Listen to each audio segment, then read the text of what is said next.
we need to talk about the sleep situation. The sleep situation is a huge factor for how your postpartum period is going to go.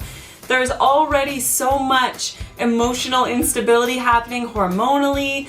There's already all of the transitions that are happening in your lifestyle with the addition of the new baby. So to add a lack of sleep, let alone a severe lack of sleep to the picture, like gas on a flame, is detrimental to you having a peaceful, positive, present postpartum period. But I have some good news and some bad news for you about that. So we'll always start with the bad news, right? You want to end off with the good news. The bad news is that in the postpartum period, there's not a lot of sleep to be had, especially in the early days. And you just need to kind of make peace with that. There's not a lot you can do. I mean, unless you have one of those angel babies who are sleeping 8 hours, 9 hours, 10 hours, you know, in the very, very beginning. That is not the norm. Don't expect that. If you get that, fantastic. If you don't get that, then that's your expectation and it's fine. Newborn babies are sleeping 2, 3, maybe 4-hour stretches in the night in the early days. And so the greater you can just accept that and expect that, the easier it'll be for you to cope with it. But the good news is that it's gonna be easier for you to cope with it because Mother Nature is brilliant. Mother Nature is so brilliant because this hormone concoction that you've got going on in your postpartum period, the one that's making you cry at Kleenex commercials, is also making it so that you are not feeling like you're dragging your ass all day because you didn't get very much sleep last night. If you noticed in the final days of your pregnancy, your body was kind of already giving you that insomnia. You were already waking up at 2 a.m. and 4 a.m. And that's in preparation for this. So in part, you've been trained into these night wakings.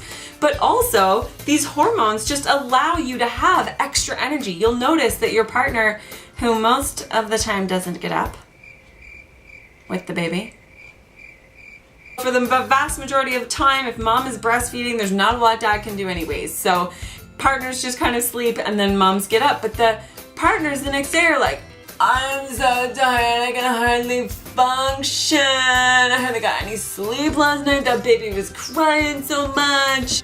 And you're ready to, for some reason your partner takes it way harder than you, even though you were the one who was up for hours and hours. And hours and hours. And that is because of those hormones that Mother Nature helps you to ease into that lack of sleep prenatally and then postnatally as well. But then back to the bad news, that hormone fluctuation only lasts for so long. You're only in that postpartum high for so long and then it just kind of dwindles down and then you get into the lack of sleep. And then you get into the really deep, dark mood. And then you get into the resenting your partner. And then you get into sometimes resenting your baby, which is heartbreaking. You don't want to go to that place. But then back to the good news, you will get through it. You absolutely will get through it. And when you do, you'll hardly remember it. That's strategic. Mother Nature makes it so that that postpartum period is pretty fuzzy. The details are not really all that memorable because otherwise you probably wouldn't do it again. It's very demanding and challenging. It's got all these beautiful moments, but it's also very difficult. But it doesn't have to be this way. Even newborn babies do have sleep cycles. They do have particular rhythms that they follow in sleep-wake patterns.